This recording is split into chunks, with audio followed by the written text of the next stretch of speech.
किसान आंदोलन को लेकर जाटलैंड यानी पश्चिमी यूपी और हरियाणा में बीजेपी के खिलाफ भारी नाराजगी है।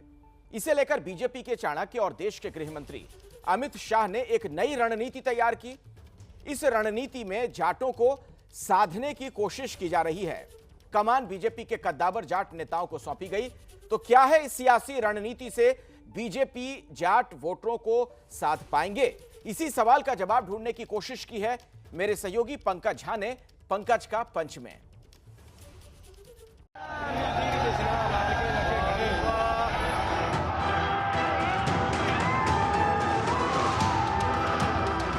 मैंने कभी किसी पार्टी के खिलाफ नहीं बोला। बीजेपी पार्टी लगी किसान को बर्बाद करने बल्कि नहीं छोड़ने। हम जाएंगे, बंगाल में भी जाएंगे। भाजपा पार्टी में खूब खलबली में श्री अगर इसमें शुरुआत आ गई तो 16 MP कम तक में एकदम टूट का हुआ इसमें 16 MP एकदम टूटता है। जिन पर विश्वास करा, मैंने भी बीजेपी को वोट दिया है। मेरी वाइफ ने किसी और को वोट दिया है। मैंने जिसको वोट दिया है उसने गद्दारी करी। बीजेपी की बात कर रहे हैं? मैं बीजेपी को वोट दिया है। मैंने फिर भावुक हो रहे हैं? मैं भावुक हो रहा है। मैं जिसको वोट दिया है उसने गद्दारी करी। बहुत दुखी हैं आप? किसानों पर लाठी चलाएंगे बीजेपी के लोग। ये दोनों बयान गैर राजनीतिक शख्सियतों का है, लेकिन इन बयानों की आहट को सियासत के गलियारे बड़े ध्यान से सुन रहे होंगे। इन दोनों बयानों के तूफान में किसी को अपनी सियासी पूंजी बह जाने का खतरा दिख रहा होगा, तो किसी को लग रहा होगा कि तूफान थमेगा तो उनकी सियासत जमेगी। किसान आंदोलन को पवित्र मानता हूं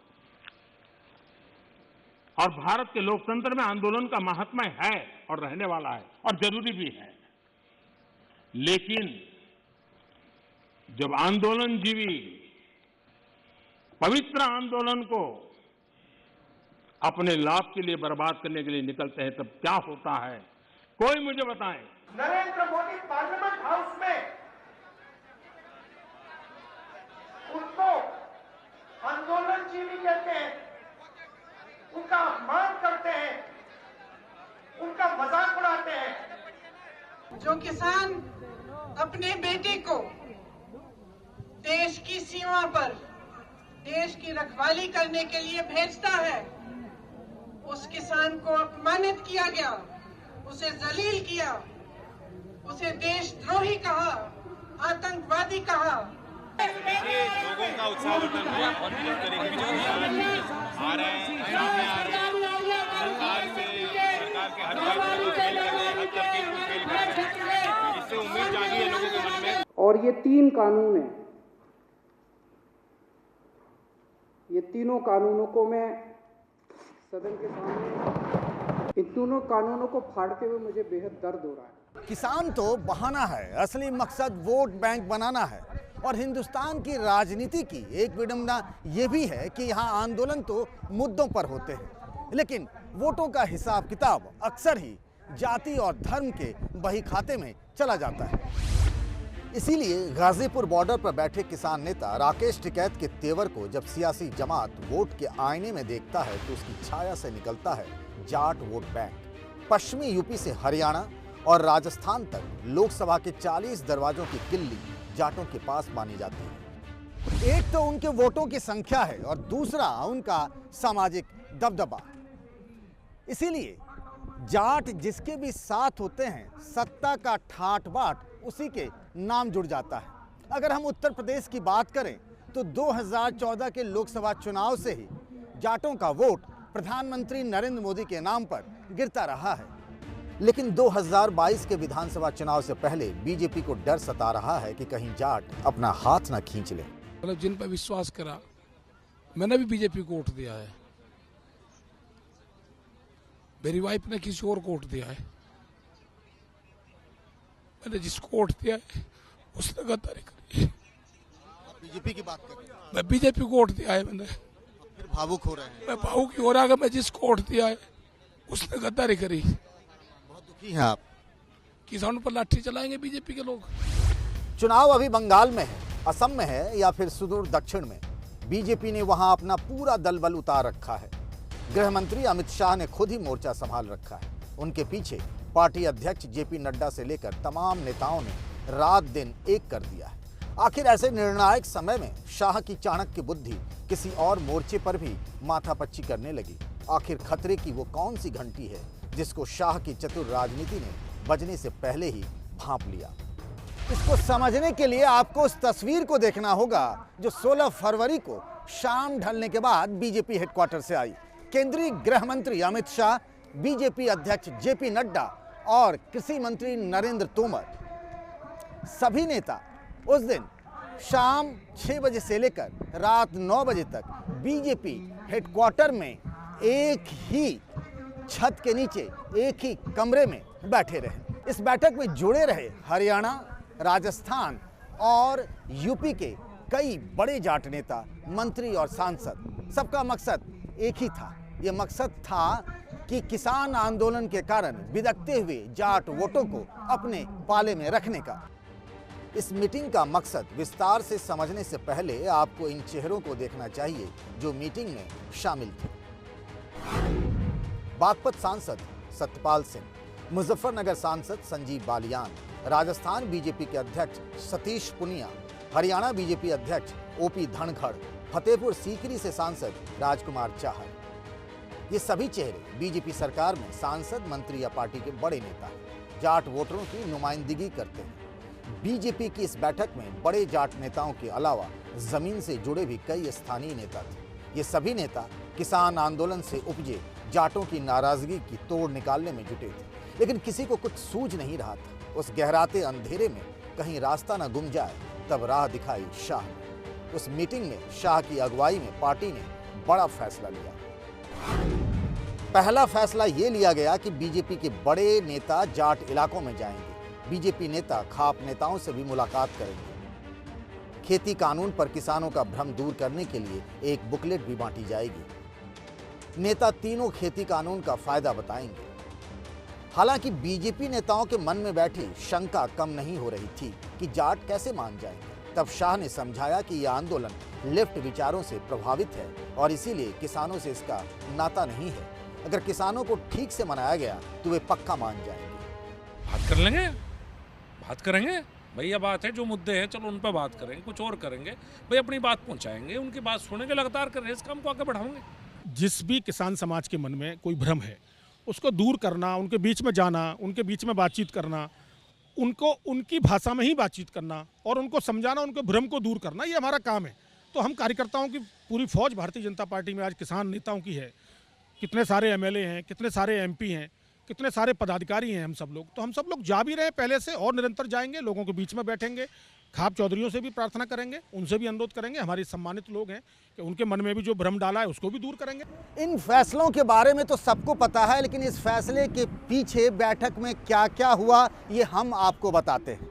अमित शाह ने बैठक में मौजूद नेताओं को कहा कि चुनाव आप सबको ही लड़ना है, मोदी शाह को नहीं। इसीलिए जो लोग नाराज चल रहे हैं उनको समझाने का और ठीक रास्ते पर लाने का काम भी आपका ही है। इसी दौरान बैठक में मौजूद एक बड़े जाट नेता ने कहा कि आप जाट को धमका नहीं सकते लेकिन बहका सकते हैं। बस इसी एक बात को पकड़कर बीजेपी ने जाट रिझाव की अपनी रणनीति तैयार कर ली है। अब लिफ्ट का धोखा हो या किसानों का धक्का, लेकिन आंदोलन का चक्का जाम बीजेपी के विजय रथ के पहिए को थाम सकता है।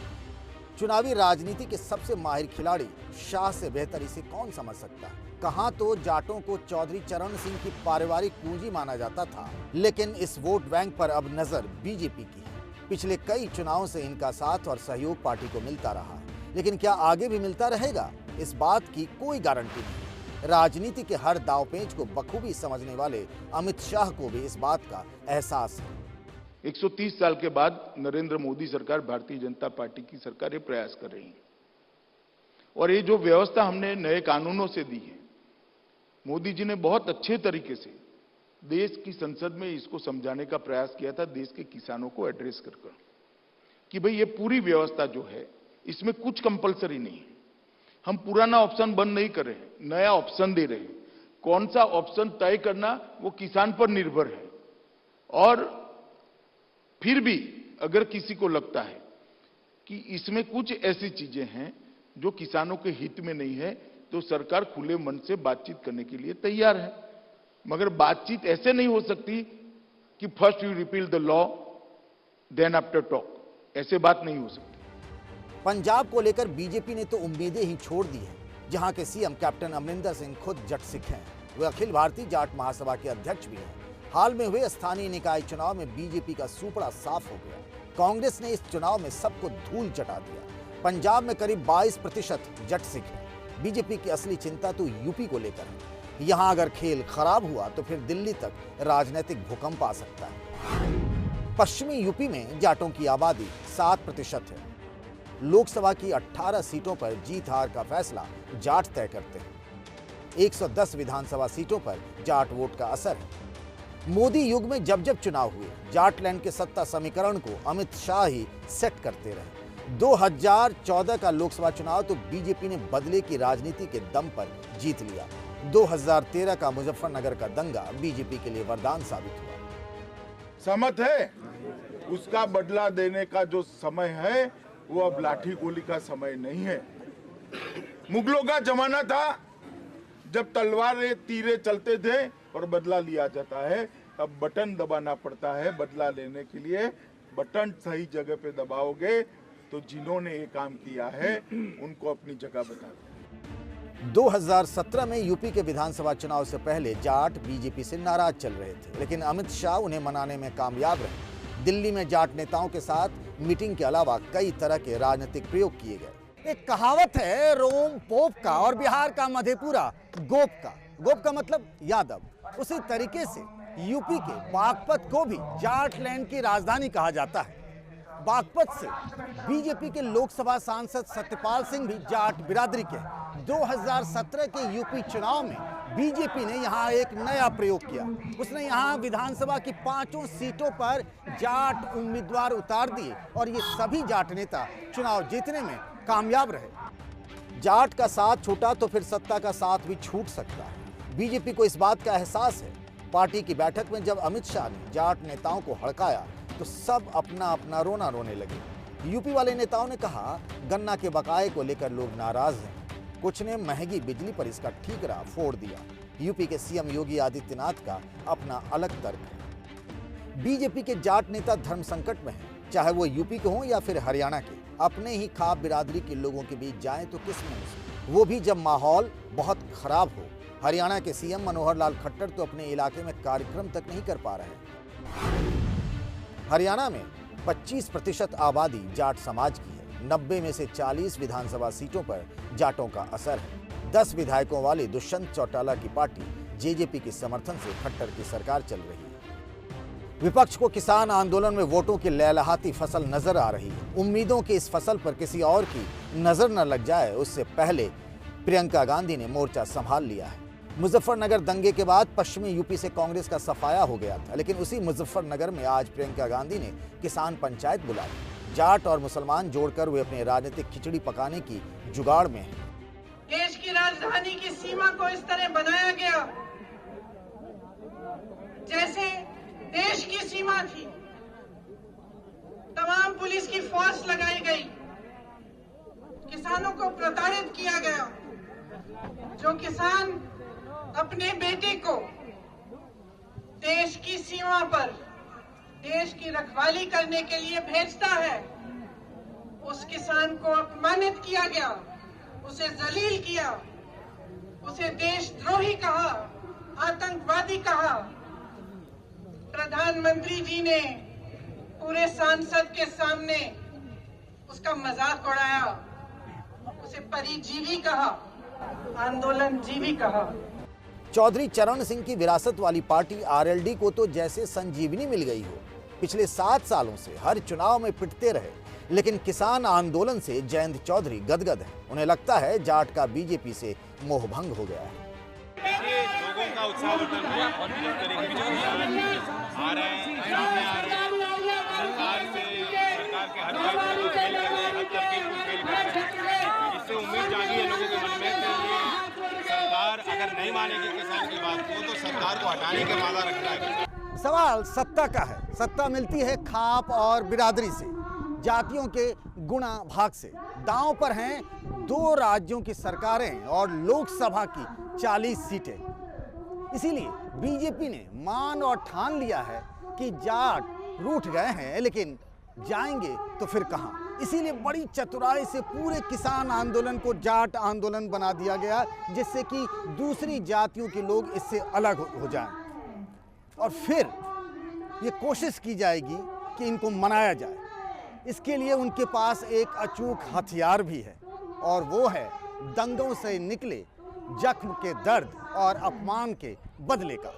आज के लिए बस इतना ही। अगले हफ्ते फिर इसी समय आप सबसे मुलाकात होगी। तब तक के लिए नमस्कार।